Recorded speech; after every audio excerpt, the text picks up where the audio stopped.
They're here. It is only one man. No, they're here.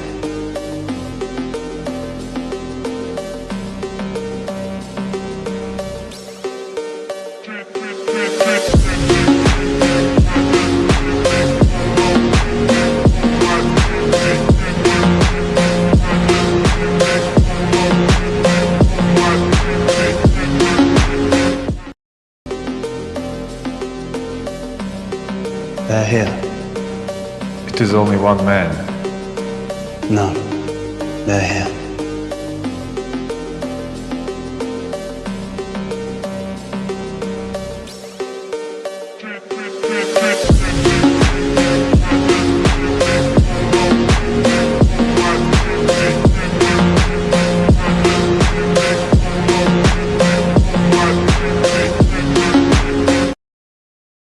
On your trip abroad, you said you sensed a feeling of great brotherhood. While I was at Mecca making the pilgrimage, I spoke about the brotherhood that existed at all levels and among all people who were there on that Hajj, who had accepted the religion of Islam.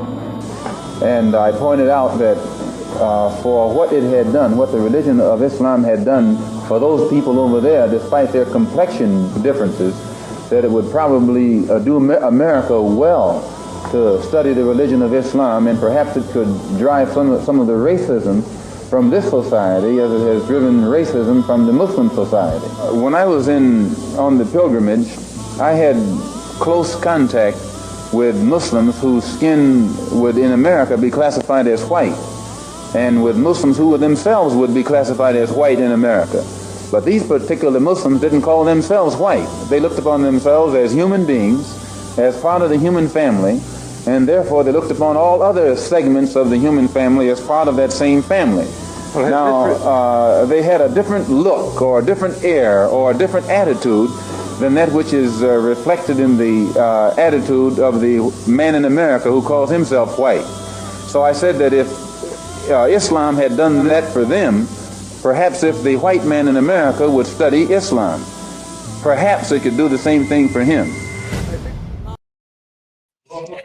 Assalamu alaikum, everybody. It's your boy Glock Mood. That's another stream that I've been planning for months, but I couldn't be having the time to make my time for it and give it the due diligence and justice for this type of subject. But it's something that I had on my mind for a while. That I think that within the whole Islamophobia air and the whole Islamophobia thing that's going on in America, and every time you talk to them, they talking about, oh, we don't want Sharia law in America. We don't want them Arabs and the Muslims to come in America and change our way of life.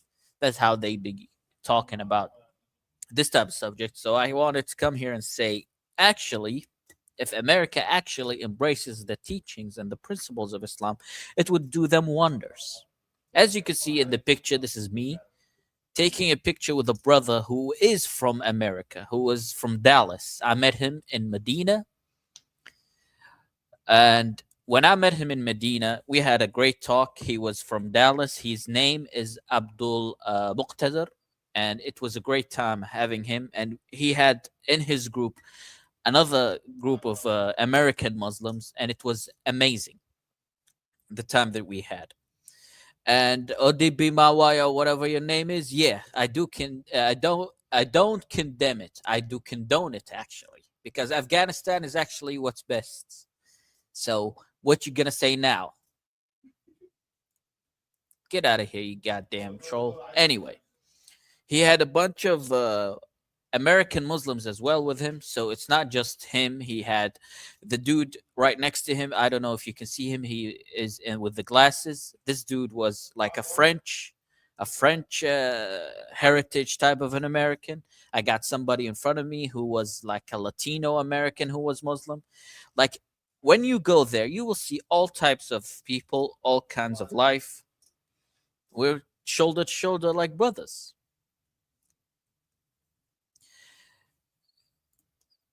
I don't know what you're talking about, but what you need to know is America is in a downhill and your empire will fall anyway. So I don't care about what you think about America. If they don't get their shit together, they're going to fall anyway. So I'm just saying, if you want to have your society fixed of the bullshit that they have, at least embrace some of the teachings of my religion. That's all I'm saying. Instead of being all so fearful, oh my God, the Muslims and the Sharia law, at least study what we are talking about. Anyway, so that's what I have to come here to talk about, is that America, with all the bullshit that they're facing, they would do wonders for them to have teachings of Islam governing their way of life. For example, look at this. The percentage of US birth outside of wedlock by major groups. Look how much it increased from the 1964 to now.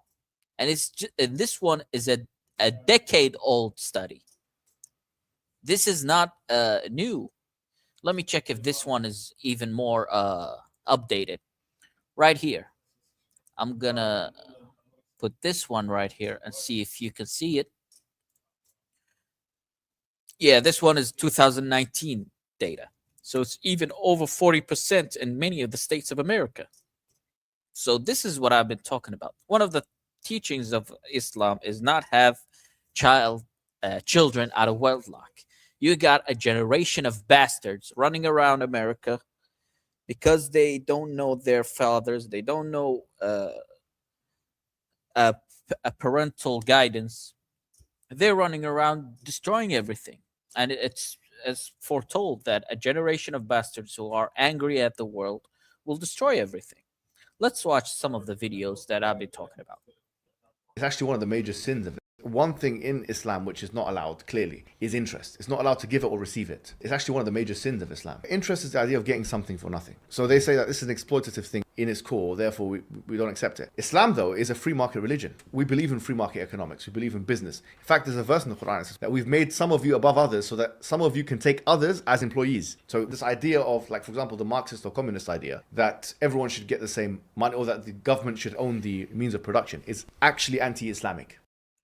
So this is another one of the core teachings of Islam. There would be no interests, because interest, it's like one of the biggest major sins in Islam, where people will gain money but doing nothing just because they lent you money.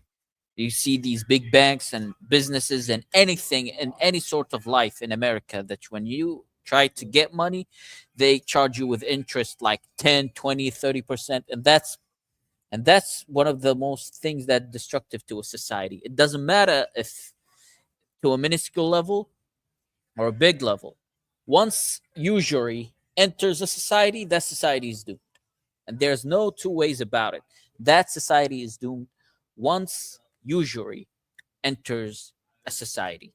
So one of the teachings is that no usury, no interest. And if you want to lend money, you get no interest in return. You just only get like an administration type of payments from the banks if they lend you money. No interest added to it. Let's check another video that I want to show you. Hold on. It's all about yourself. The religion of the West is liberalism now. And as part of liberalism is this idea of individualism. Individualism is this idea that you yourself, really, you know what's best for yourself, do what's best for yourself, you are in charge of yourself. It's all about yourself, effectively. You are the master. The individual is king. That's what individualism. So because that's the idea, the person makes a rational choice theory or calculus. He starts calculating the situation. He says, why should I get involved? This woman here is getting hurt, or this man here is getting beaten in the street. If I get involved, I might lose my life, I might lose my health. What do I have to gain from that? What's the utility? What's the utility in that? So this phenomenon of diffusion of responsibility makes everyone selfish, effectively. Someone gets into a fight in London, bro. I'm sorry to say. No one getting involved. Do you think someone's getting involved? No one's getting involved because it's like, why should I? It's not my business. I'm going to hurt myself because it's not a communal. They don't have a communal wiring. They have an individualistic wiring, and that's what's destroying their societies. This idea of a diffusion of responsibility. The thing with American society, everybody is looking out for themselves only. They don't want to get themselves involved with anybody. They don't care about their neighbors. They don't care about the society. They don't care about the community. It's all about me, me, me, what I'm going to get out of every situation for myself. And this goes on even with the own family. You got people who is kicked out as soon as they get to reach the age of 18. They get kicked out of their homes because the parents want to have the house for themselves and do whatever they want with it. They kick their children out of the house once they reach 18 and tell them, fend for yourself in this society, without teaching them any responsibility, without easing them into adulthood, without nothing. And how many situations we've heard over the years of that happening. It's like a widespread something that's, oh, it's a normal thing in our society. And another video, let me play this one. Because I don't know how you've been treated in your life. You'll love this unless your children have treated you badly in life. Then you're going to hate it. But I'm going to tell you anyway. All right. The Prophet Muhammad said this: may his face be rubbed in the dust. May his face be rubbed in the dust. May his face be rubbed in the dust. And when the companions asked the Prophet Muhammad, who should be humiliated in such a way? They say, that person who finds their parents reaching old age and does not take care of them in their old age as they were taken care of when they were young. Now, is that not beautiful? Do you not wish your children treated you as you treated them when they were babies? Do you not wish that? No, but I'm talking about. I know you love that. I know you dream of that. Yeah, because when you come up with this, That's why I said it might hurt you, and I apologize. I didn't mean to hurt you. domestic violence. You see it in his face that it reached him in a core level. It touched him. It touched something in him, because that's something he didn't teach. He didn't think about, because it's just so ingrained into society that they think, oh, it's normal that once the children leave the house of their families, they don't need to worry about their parents anymore. And this is widespread in every Western society, because it's how they wired now. Everybody is looking out only for themselves. People be sent and thrown into nursing homes. Families like torn apart because of that. Grandpas and grandmothers and fathers and mothers thrown out there because the children, I don't want to take care of them anymore. It's too much responsibility, and I don't want to deal with that. That's the type of things that is happening in America and Western societies in general. And in any event, though, I got another video that I want to show you. Hold on. Marine, he was force recon, and he was overseas during 9/11. I believe he got injured, and then he came home. He's from Muncie, Indiana. He just had this unbelievable hatred of Muslims. At the same time, the Muslim community in Muncie was growing. There was this wonderful woman who created something called the Muncie Islamic Center. She brought in over 157 Muslim refugees into America. He was seeing more and more Muslims in the community. It was driving him crazy. He was going to go blow up this Islamic Center. He built a bomb, walked into the center. When he walked in there, he was met by that woman, Bibi. She greeted him in this way that he had never seen before. She invited him, she gave him a Quran. He really wanted to read it. He thought that he was going to find proof in this Quran that all these people just wanted, Americans dead. So he decided to leave that day and come back, still with this plan to blow up the Islamic Center on a Friday. There would be 200 people there. Then the woman invited him into her home and cooked for him. Now, years later, he's a devout Muslim. He's the president of that Islamic Center. Whoa. And they are like family. And I had both of them on the podcast.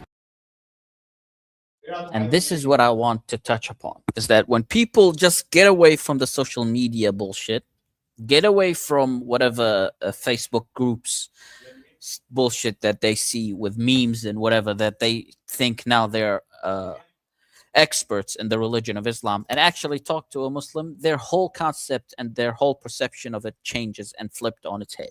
You got a guy who hated Muslims, who went out there in uniform killing them, went home, find Muslims in his community, and was actually planning to bomb them.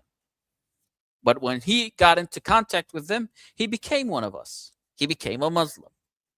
And that's what I wanted to touch upon, because once you touch upon the real teachings of Islam, it will change your life to the better.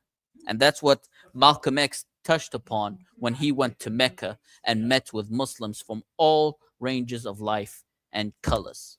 This is what he said. Malcolm, on your trip abroad, you said you sensed a feeling of great brotherhood. While I was at Mecca, making the pilgrimage, I spoke about the brotherhood that existed at all levels and among all people who were there on that Hajj, who had accepted the religion of Islam.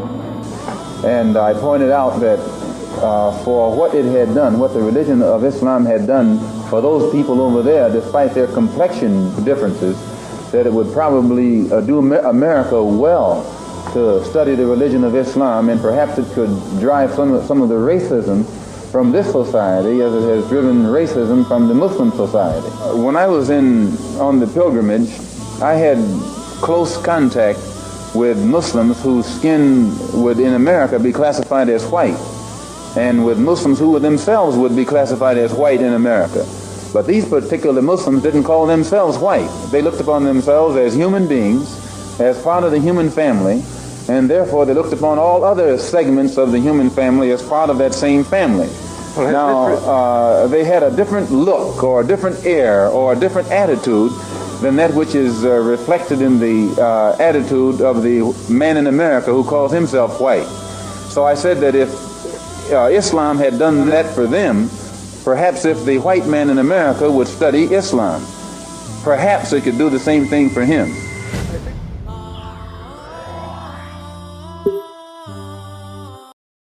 Let me ask Professor Krauss a question. Why is incest wrong? It's not clear to me that it's wrong. Okay. It's clear to me. There's an evolution. No. Listen to me. Listen to me. This is the intellectuals, the atheist intellectuals. Look at them. This is what they have to offer to people. He asked him, okay, you don't have the higher authority to guide you in life. Okay, why is incest wrong? And he says, I don't feel like it's wrong. Let me play that one more time. Let me ask Professor Krauss a question. Why is incest wrong? It's not clear to me that it's wrong. Okay. It's clear to me. There's an evolution. No. Listen to me. Listen to me. This is the type of atheists that be running around saying they have the higher moral ground when it comes to religion and what society actually needs. They want to walk around like heathens, like a bunch of, I don't want to say it, but they just walk around, no religion, no higher moral authority to tell them what to do, what's right or what's wrong. They just say whatever thing that's fit for you in your life, you should do it, because everybody should look for their inner happiness. So incest is not wrong. Eating children is not wrong. Raping children is not wrong, according to them, because we're just cosmic specks. We're just going to turn to dust when we die, and there's no afterlife to account for what we did. And why do I say that? Because this dude is actually one of the closest friends for Epstein. This dude, this atheist dude, he used to contact him in his emails and setting up meetings with other quote-unquote scientists all the time. This is one of the emails. He set up all the time meetings with other scientists, with other quote-unquote intellectuals, with other atheists, and he brought them to the islands with him. So you want to tell me that this dude who was this close to Epstein didn't dabble in whatever bullshit that Epstein was dealing with? This is the group of people that he used to send to him. All the major atheists and those new age thinkers that you got. This dude be sending to Epstein and telling Epstein, I'm going to set up more people, more meetings with these people. Oh, you're free this time? I'm going to send more. This is the type of people that now want to tell you what's right and what's wrong and what society should look like. What society should look like is actually like this. Video right there, man. In the house.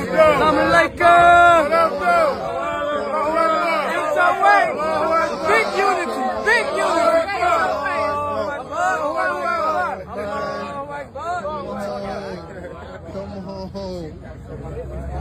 You see that crowd? You see white people, you see black people, you see everybody, because there's no racism between brothers. Like this is me with this brother from America. He was from Dallas. And like every single time when you go to Mecca, when you go to Medina and you see all walks of life, all types of people, man, I've seen people that I had never seen before from places in the world that I didn't know exist. This is the type of brotherhood that Islam teaches you, that ingrains in your DNA when you go out there in the real world and have brothers of your religion.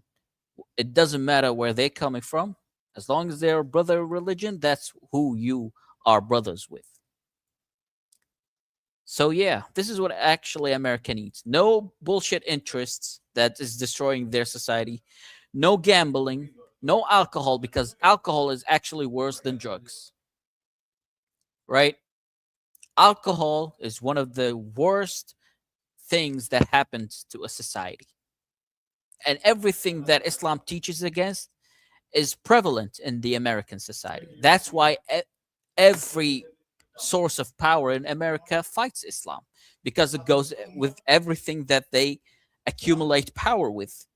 They accumulate power through gambling, they acquire power through interest, they acquire power through alcohol, drugs, all the hedonistic things that they spread to society to make them individualistic on so much deeper levels. Islam is against it, so that's why they fight Islam so heavily in the media. You got people like this one saying these 168 children, schoolgirls, hey, it's better that they die instead of being in a burqa. This is the type of bullshit that these motherfuckers be spreading, that they better be dead. I'm sure this dude wouldn't mind if he was an Epstein Island with those little children, but he wouldn't want them to be out of his reach. That's why they are against Islam, because Islam would not have those little children in their reach, because they push that every society be ran around with bastards born out of wedlock. Nobody knows where they're coming from, where they're going in life, so they can use these children to do their their rituals with their bodies and with their pain and suffering. Look at this. How many people are born out of wedlock? Do you think this is sustainable to a society, to a coherent society? No, it's not. No, it's not. And this is why Islam is the only answer for any society that wants to get out of the bullshit that they're in. Even Muslims, quote unquote, Muslim societies. Right now, we're overrun with Western powers forcing us into their liberal agenda, their liberal laws, their globalistic ambitions of the banks and all of that, forcing us to take interest. And once they took interest, it's over. Our society is now theirs.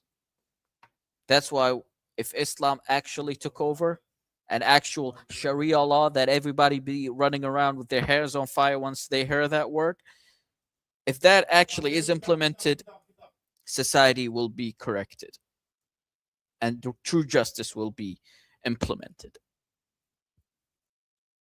That's what I wanted to say, man. Islam is the answer. And anybody wants to debate it, you're all welcome to join the panel and talk to me about any points that you want. Any point that you want to discuss, anything that you want to ask about, because I know all the bullshit that they be spreading on Facebook and all those social media platforms. Oh, you have spread you spread the Islam by the sword. Oh, really? Just like Jesus when he said, "I didn't come for peace, I came for sword." I came with a sword, right? Like that verse. Oh, Islam tells you kill the infidels. Oh, really? Can you tell me what's the verse right after it says?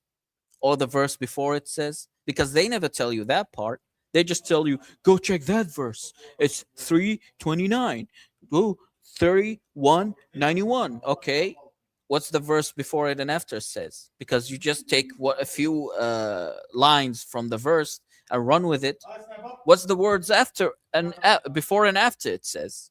Because every single time they pull that bullshit, just tell them, okay, what's the verses before it and after it says? Because it's that easy. Like, it's not, I don't have to do into some intellectual debate about the history and all that. No, just tell them, okay, the verses before and after, what does they say? Because every single verse that they pull up telling you about the kill the infidels and all of that, just tell them the verse before it and after it says, and it literally says, fight only those who are fighting you. And don't, and if they ask for peace, go for peace. And don't don't overreach with the fighting, so you don't kill innocent people, don't kill cattle, don't burn trees, don't burn down buildings or houses of prayers. It literally in the verses right after or before the verses that they tell you to read about killing the infidels, but they never tell you that part. They only take one part of the verse and run with it, and they're telling about it doesn't matter what the context is. Man, get the fuck out of here. So if you want to actually sustain your society, sustain your household, actually ingrain some values and something that your society can build themselves up step by step, go with Islam, my friend. Go with Islam. That's all I wanted to say about this subject. If anybody wants to come on the panel, you're more welcome to come up and ask me anything that you want to ask, because I already touched upon how the births out of wedlock is gonna destroy the society, because it's not just simple thing. People born out of wedlock have something wrong in their mindset, and it's something that destroys society, any society, when the level of bastards being born into their society is that high. That's what you see with how the young folks are this angry and this hurt and this their minds is warped and their minds is corrupted. It can't be fixed because of the anger that they have within themselves that they can't fix for some reason, because they're born out of wedlock and they're born out of a household that's not filled with parental guidance. They got you so occupied with paying interest and paying for bullshit that you don't need, that they got you by the balls, and they doing what they want with your children and what they want with your offsprings. And I'm gonna play this video and tell you the long game. Is if Esav and Yishmael ever came together. This danger in the world is if Esav and Yishmael ever came together, if they ever united. Says the Quran, if Edom and Yishmael ever united, they would destroy the world. You can never mix Kayin and Hevel together. And that's why we wish both of these Ummahs in their war against each other, bracha v'haslacha. My message to both of them is we wish both of them tremendous haslach. They should wipe each other out. No, none of you say. Both sides should mamish be masliyah as much as possible. We wish both sides tremendous haslacha in their avodah of wiping out the other party. I'm going to play it one more time for the people who didn't catch it. This danger in the world is if Esav and Yishmael ever came together, if they ever united. Says the Quran, if Edom and Yishmael ever united, they would destroy the world. You can never mix Kayin and Hevel together. And that's why we wish both of these Ummahs in their war against each other, bracha v'haslacha. My message to both of them is we wish both of them tremendous haslach. They should wipe each other out. No, none of you say. Both sides should mamish be masliyah as much as possible. We wish both sides tremendous haslacha in their avodah of wiping out the other party. This is the game plan.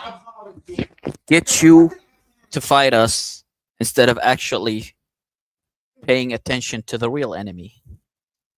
Because they want us to fight each other. They have all the they have the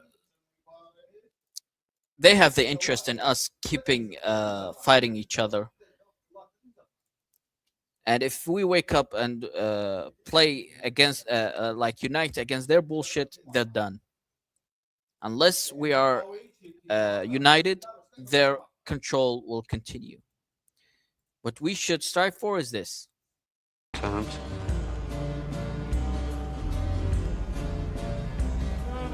We have to. I will send in my physicians. Assalamu alaikum. Wa alaikum assalam.